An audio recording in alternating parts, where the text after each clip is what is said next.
Welcome to The Mystic Fool. I'm Martin Worth, and this is The Mystic Fool.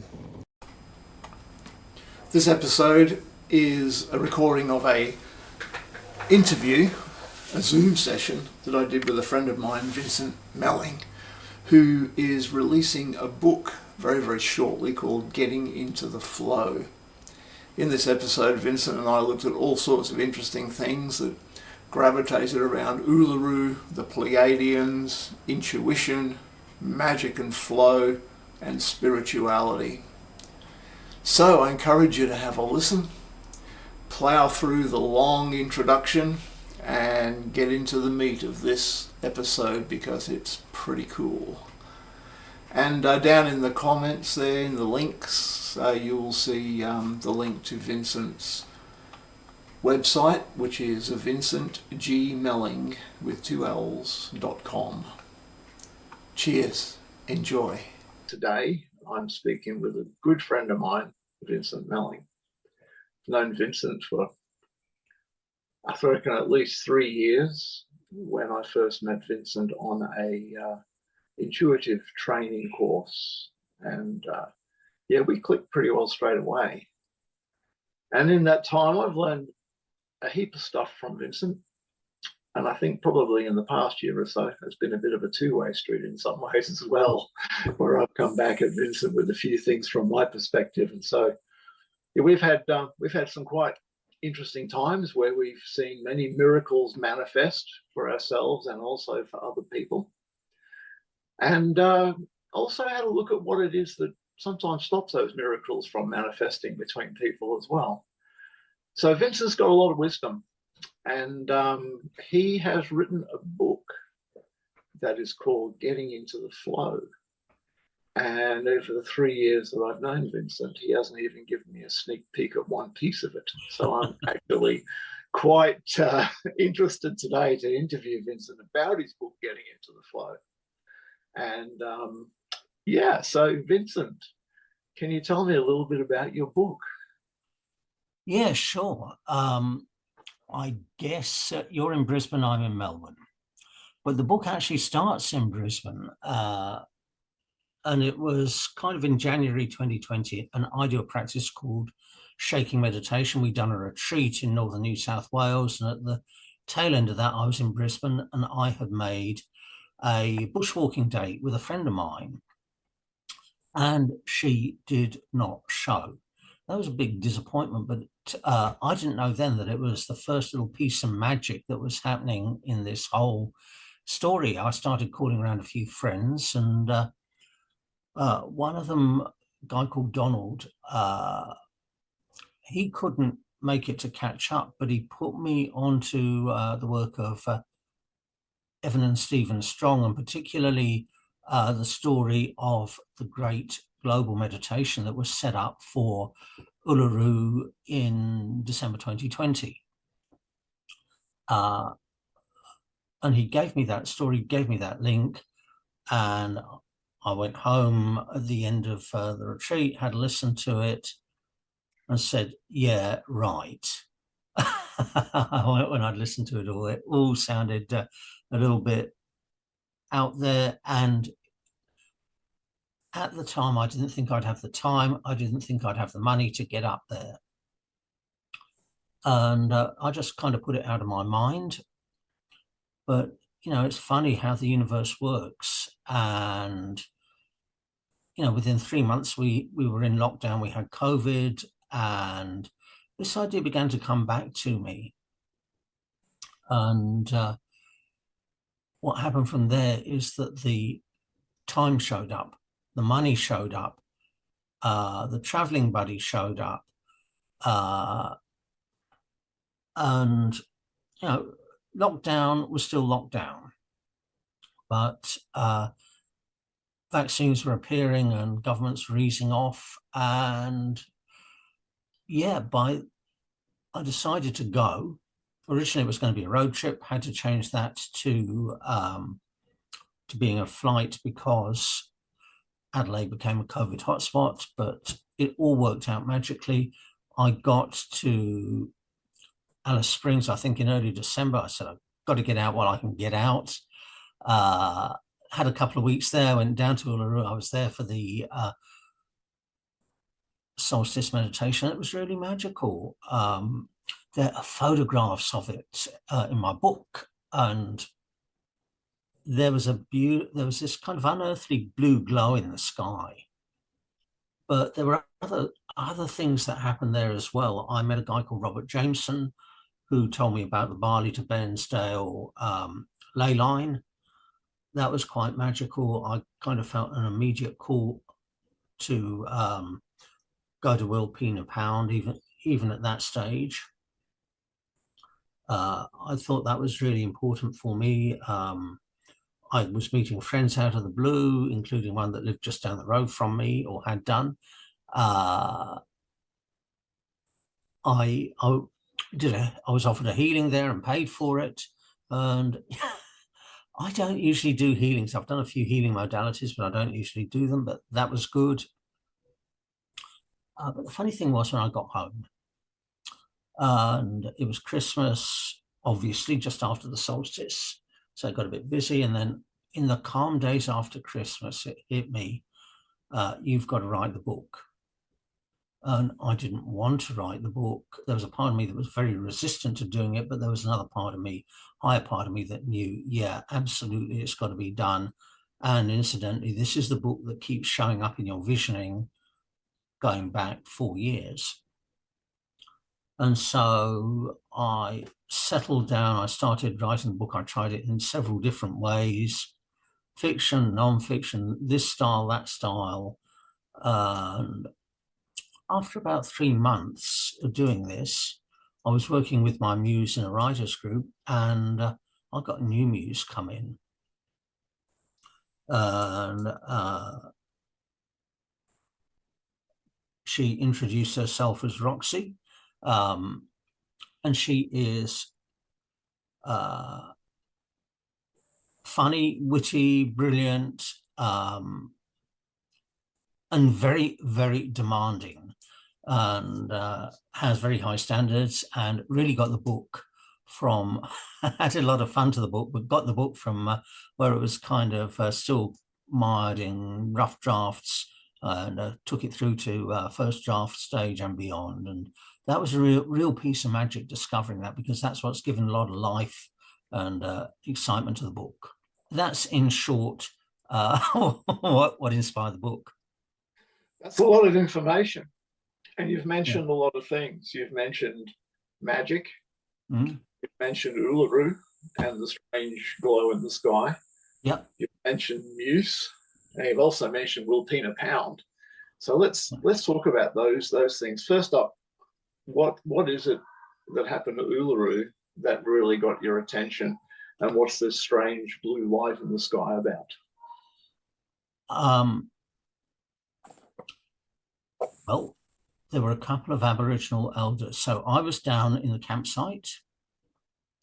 Beside the campsite, there was a little hill, and we went up on there for the meditation, and the blue light in the sky appeared. And if you can imagine that the sky is these beautiful colors of gold and brown and red and orange, and then there's kind of a hole in the cloud, and it's this like cobalt blue, but it's like the blue is coming out and over the top of the clouds around it as well a little bit. And so that's what it physically looked like. And the whole meditation was based on an old First Nations prophecy, an old Aboriginal prophecy, that the Palladians will come back and do some energetic work that would basically kickstart like a ley line. I think that's as simple as I can put it in the in layman's terms. There was talk of a magic box being inside the rock, and then there was talk whether or not that box was physical or not. But you know, kickstarting an energetic ley line in the ground was what they were supposed to be here for, and so that's what we believe was happening. The Aboriginal elders that were with us said, "Yeah, definitely, that's what was happening." Because the talk was that if enough people around the world, this is going back to the summer solstice in the southern hemisphere in December 2020, isn't it? Yes. If there was enough people around the world who would direct their attention to Uluru, then this activation could occur. And I think there were people all around the world. There were people in England, at Stonehenge, and all sorts of different places around the world who were directing their energy towards Uluru at that very 6 minutes past 8 p.m. local time. That's pretty correct, isn't it? Yeah, I won't swear the time's absolutely correct, but I think they wanted something crazy like over 100,000 people. I think at least that. How do you measure that? But they definitely got the energy that they needed to kickstart this ley line. But yeah, people were around the world, and people around the world, on one or two of the Facebook groups at the time, they were posting photographs of strange things happening in their skies as well, and strange events or strange, unusual, unexpected. Yeah. Yeah. And I guess there you were seeing this ethereal light coming down from above, and straight onto the top of Uluru. So yeah, it would have been a pretty exciting moment, I can imagine. Well, yeah, the light wasn't directed at Uluru. It was kind of just where the cloud was. So, Okay. if you can imagine, I believe direction-wise, it's as if Uluru was south and this cloud was in the west, but it did move physically down through the course of the evening. So it's the evening. Imagine that dusk is coming, it's getting darker and darker, but this blue is still there and it's still bright, and it moves down to Uluru a little bit further away. So it's, yeah. And you mentioned the Pleiades as well. What significance does that have with the story?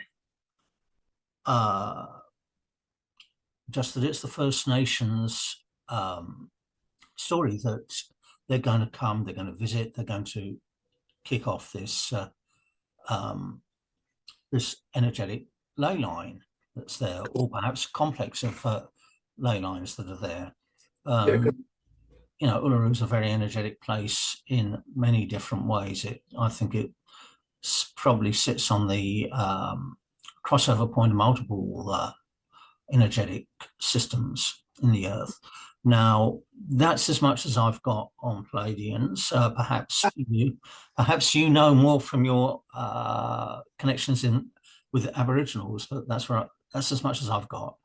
Well, I do remember at that time there was a lot of talk about the Seven Sisters song lines, and of course the Pleiades are the Seven Sisters, yeah. And there was talk of it activating the Seven Sisters song line or ley line, dreaming track. These words are all very interchangeable, yet also significantly slightly different from each other, but they'll do purposes.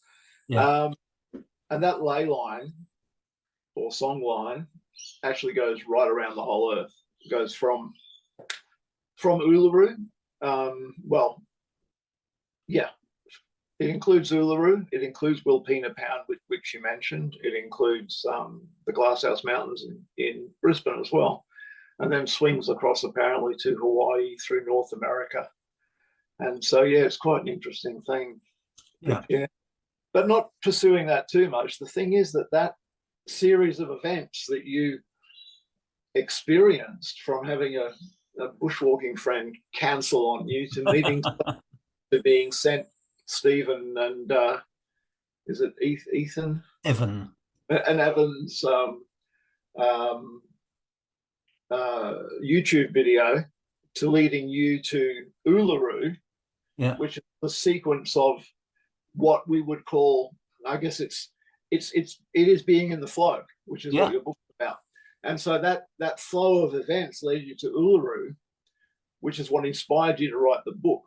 And also it's inspired you to look more deeply into other things, such as the Pleiades. And we are together going to go to Wilpena Pound in April, March this year. And probably like in about 3 or 4 weeks' time, it's coming up that fast, to actually look more deeply into these ley lines.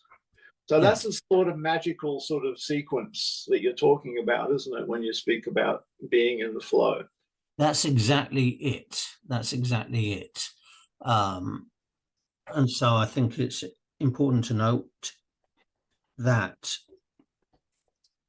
yeah, being in the flow is the first part of what you've got to have is being open to messages from higher consciousness. Now, you can get those messages from a visioning process. That's how we normally do it. But sometimes they can just drop in, and you have a knowing that this is coming from something higher. This is something that you've got to pay attention to, and this is something that you've got to do. But you've got to be aligned with what's coming to you from higher consciousness, with your soul purpose, mission, and purpose, and it really, really helps then if you can use your intuition to determine what steps you're going to take to move towards it. And the reason I say determine your intuition is that intuition is really simply just allowing the connection to higher consciousness to tell you what the steps are, step by step, breadcrumb by breadcrumb, from where you are to where you're getting to. Does that answer your question about flow, or reply to your comment about flow? It sort of adds a little bit more to it, because that makes me think that they're in this getting into the flow, which your book is about. You're alluding to there being some sort of structure around this like a methodology, perhaps. Yeah. So if getting into alignment and finding where you're going is the first key element of getting into the flow, the other two are about structure. Structure, funny we get back to that word. Structure is basically the being aware of where you want to go. So having got a vision for your life, being aware of what you want, where you want to go with that, and also where you're at exactly right now, both in a physical sense and in a psychological sense, and then being able to hand that off in alignment to higher consciousness and receive back next steps. So that's what the structure part is about. It's about having a vision, knowing where you're going that's coming from higher consciousness, knowing where you're at physically and psychologically, and receiving then the next steps following the breadcrumbs. That's basically the structure of being in the flow. And yeah, the book does take you through exercises that will help you develop intuition, help you one or two useful tools and techniques of using it to get this information and work in the flow. Because it's really interesting. Nobody I have ever worked with has not been intuitive. Everybody's been intuitive, and I've been able to coax intuitive readings out of everybody that I've ever worked with. And that, there's a lot of things that I haven't done, or that I've done 90% or something, but this is 100%. And everyone has. Yeah. So the two major blocks are, first of all, not believing that you can do it. And secondly, the fear of getting something wrong. And, we have this, we're always connected into higher consciousness, but, there is a kind of a tap that it's like you're always connected to the water main, but you can always turn the tap on and off. One of the ways we can turn the tap off is fear and self-censorship. And these are the two things that I think are the biggest.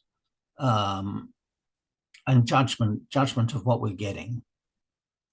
And so when I'm working with somebody that's doing intuition for the first time, these are the obstacles that I'm helping them across. I'm helping them to say, yes, you're getting something, describe it to me more. And then often the words come. Yes, it's all good. There's nothing to fear. We'll talk about the meaning in a little while, but get something first. Get over the fear, get over the judgment of what you've got. Being able to flush out the detail, being able to get you over the fear, over the judgment, over the, over your fear of judgment by others, but also your judgment of yourself, and get you into that space of being able to receive intuition is really important. Yeah, it's my belief that we are all tied into what probably, before we overcomplicated things, tied into like there's the element of ether, isn't it? Which we say is the interconnectedness of all things. Mm-hmm. And it's kind of interesting that when we talk about computers connected, we talk about the computers being connected by the Ethernet. And I don't believe there's any such things as coincidences. Mm-hmm. So we are connected by an Ethernet. And as you say, the things that block our ability to receive intuitive information are things like fear, where we're afraid, maybe we're afraid of it. Maybe we're taught when we were kids, don't be stupid. You can't see things that aren't there. And so all these beliefs come up within us that steer us away from that path of being able to sense things, being able to know things that you otherwise, things that are not logical, I guess. Because in lots of ways, there's nothing logical about intuition, is there? It's quite often quite obtuse to what you would think if you were thinking with your mind. Yeah. So the other thing to understand is that intuition is very symbolic. The language of intuition is symbolism. And so you do have to learn to unpack the symbols that you get. You have to learn to unpack those symbols. So it's not always, certainly to a mind that's in its default state, it's not obvious what it's all about. And you do have to be connected to higher consciousness. And as you're talking, you begin to receive the interpretations. You have to use your imagination. Yeah. I've actually had that happen with clients in my healing space, where when I take someone back to a past life, I'll quite often get a vision of what it is, where they are, what they're doing in that past life. But because I was taught not to lead people. I think it's very important not to, like, once you say, purple, they'll see it, for instance. But there I was sat with this guy once, and I took him back to a past life, and I clearly saw a misty, foggy park with Tudor-type buildings leaning in a bit, and gaslight sort of lanterns around a park bench, and a girl sitting on the park bench, a young girl. I clearly saw this, and he's sitting on the table. It was his first session he'd had, and he was a very practical kind of guy. And he said, I'm getting nothing. And I said, are you sure? He says, well, what do you want me to do? Make it up? And I said, yeah, just make it up. Next thing, he describes exactly the scene that I had in my head when he let himself make it up. It's just so important. It's amazing how that works. Yeah. And that's exactly how it happens. Every time we've done intuitive work. Yeah. And we've sat there with other people on our Zoom calls together, and we've seen them just making stuff up out of their head. And we know when they're doing that, but you don't judge, you let them learn. Yeah. But there's you said earlier, there is a knowing, and there is knowing. The intuitive messages don't come from thinking about it, do they? They come from just bang, and there's a message. It comes in almost like, well, not all the time, but it does come in as a symbol, as you've said. If it doesn't come in as a symbol, sometimes it comes in as a whole story that you see in an instant, like the park bench in the London. It was like London, in a London park in Jack the Ripper days, was what it was, kind of thing, Sometimes it just comes as a complete burst of information, and it's all there. But as you say, you still need to unpack it. Yeah. There's a young girl sitting on a bench in a foggy park, obviously in the middle of the night. What does that mean? What's it about? What happens next? Yeah. And you follow the story, don't you? Yeah. And it's great that you talk about what you see, because intuition can work through all of the clear senses, whether it's seeing things, hearing things, feeling things. I often get messages through feeling in the body, and it's really funny when I get that. It takes a second or two, but then I know exactly what it's about. And sometimes I just get keywords. I get, what this is really about is da, da, da. I've had choices drop in like this that, when it comes to coaching, what I do is help clients create magic and flow. Mm. I had that come through at one stage. And so sometimes, it comes through in a lot of different ways. And so it does take a little bit of experience just to get used to and practice to get used to receiving intuition and being able to understand what you're getting. It's very powerful once you've got there. Yeah. Would you say that intuition is a spiritual gift, or is it perhaps just a mental function that we have within us, or is that the same thing? Now, there's a curly question for you to think about. I can give you a moment to pause on that one if you like. This is really synchronistic, actually, because I do have a podcast, and in my last podcast, I tried to answer the question, what is intuition? Mm. And, we often talk about intuition in terms of its function, in terms of getting out of the way, of allowing that connection to higher consciousness, allowing the information to flow through. And what we do to get intuition, how we use it. So that's a functional way. That's like saying, what's a car? It's a mechanical device that gets you from A to B. Yeah. So it doesn't address what's going on under the hood. And that's the kind of question you've just been asking. That's the kind of question that's not often asked. And it's the kind of question that I was trying to answer. Yeah. So, in answer to your question, to me, intuition is just part of our makeup. This is how we're built, as much a part of our makeup as legs or eyes or hands or ears. And it's simply our role to turn the tap on or off. Yeah. The connection to higher spirit on or off, and interpret what we're getting.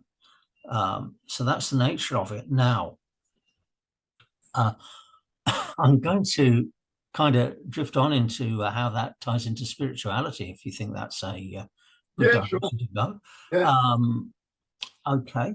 So ultimately, I believe that we come in with a soul blueprint, with soul contracts, and obviously some skills and talents.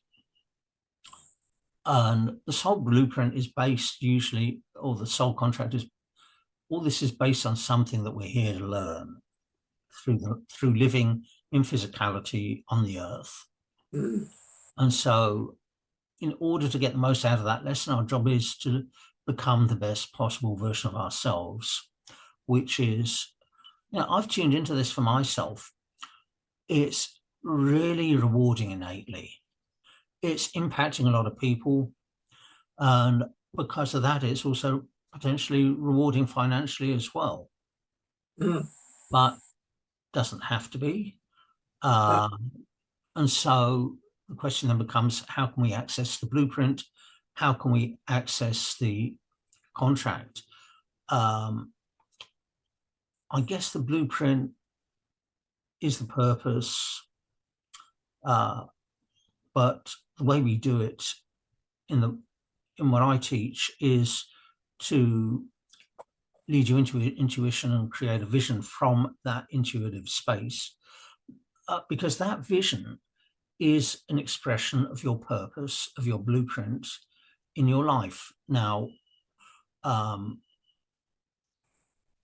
we do this on a regular basis, because if we say, well, at the end of your life, you're going to do this, and you're going to do this, and you could be all this and this and this, it'd be too big, too far, too much. It's got to be unfolded piece by piece, and we tend to work in 6 to 9 month timelines to redo this exercise.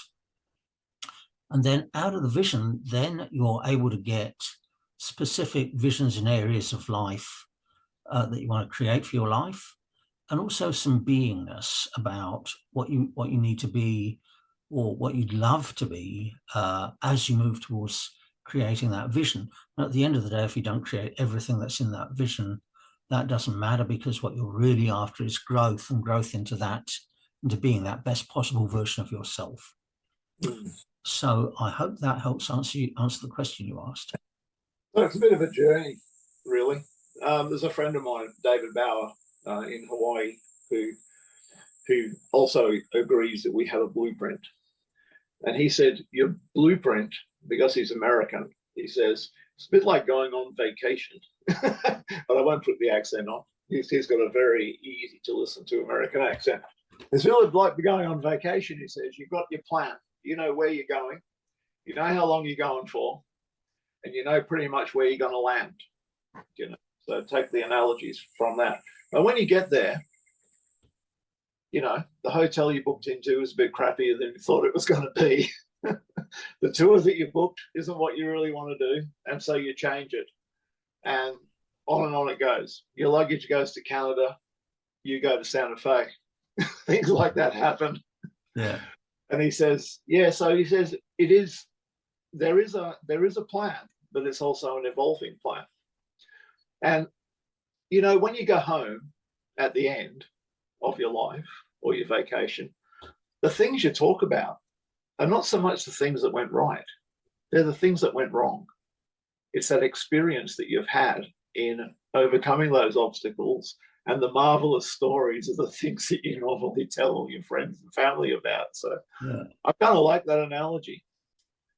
I think to add another part to that story, when you go on vacation,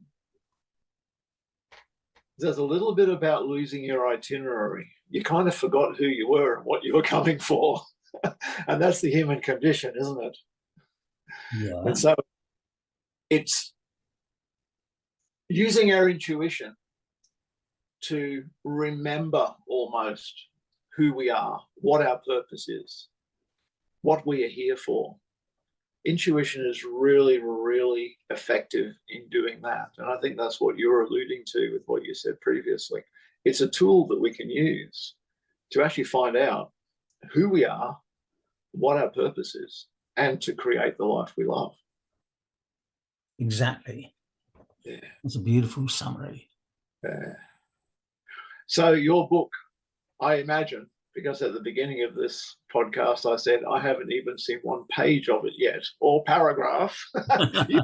You've been very clandestine with the whole thing. And I appreciate that, because I don't doubt that you are coming from a place of keeping the energy. And that's a very strong principle to use. But I would imagine your book is about all of this that we've just said. Would I be Yes, correct? It is. Yes, it is. So starts with this beautiful little prologue about manifesting, because I have people that I know that manifest beautifully. And at the time that I first wrote the first drafts of this, I was not able to manifest everything. It used to make me really mad. But then I had this beautiful journey of magic and flow, and I began to really understand what manifesting was all about. Yeah. So it starts out with the story of my trip to Uluru, of all the magical things, one after the other that happened. And then having established that's the story, we go into explaining the fundamental principles of living by intuition from the point of view of, or with a metaphor of kayaking down a river, because that's really what we're trying to do. We're trying to, you know, when you're in alignment, when you're taking the action, then you find the universe comes to meet you with synchronicities and coincidences and chance meetings, or thinking of people and they call you, or opportunities from left field, or events happening in perfect timing. All that sort of thing begins to happen when you're kind of in that flow. And so we talk about the principles of getting into the flow, which is a lot of fun. And then we go into a few specific exercises that you can do to do this for yourself at home. Because sometimes we do read a book and drift off, and we can miss something really important. So that's a nice way of helping people to not miss an important point. Yeah. Well, I'm looking forward to seeing the book and getting myself a copy. And I do believe that on your website, which is vincentgmelling.com, is that correct? vincentgmelling.com, yeah. So you'll find... There's a link there, isn't there, to get on the wait list for the book coming out? There is indeed. You'll find a link for the wait list. You'll find a link for the podcast that I run, which is called Finding Magic, where I interview people and get their stories of magical things that have happened to them, because I think it's really important to anchor this idea that magic and flow are real and do happen. Excellent. I'm going to put I'll put that link in the podcast description so people can find it easily. And we'll all be waiting for that book to be released. And I believe it's going to be a couple of months, maybe, from now. Well, it's going to be in early April. So you and I are going to the Flinders Ranges, and we're getting back kind of on the cusp of Easter. And Easter is, I think, 31st of March. So haven't quite got a date, but it'll be either the week after or the week after that. Fantastic. At last, after 3 years, I'll get to read your book. You will do. Yeah. Yeah. All righty. Okay. Thanks. It's been fun. And cheers. Hey. Hey, look, Martin, thank you so much for having me on your podcast. It's been an absolute treat.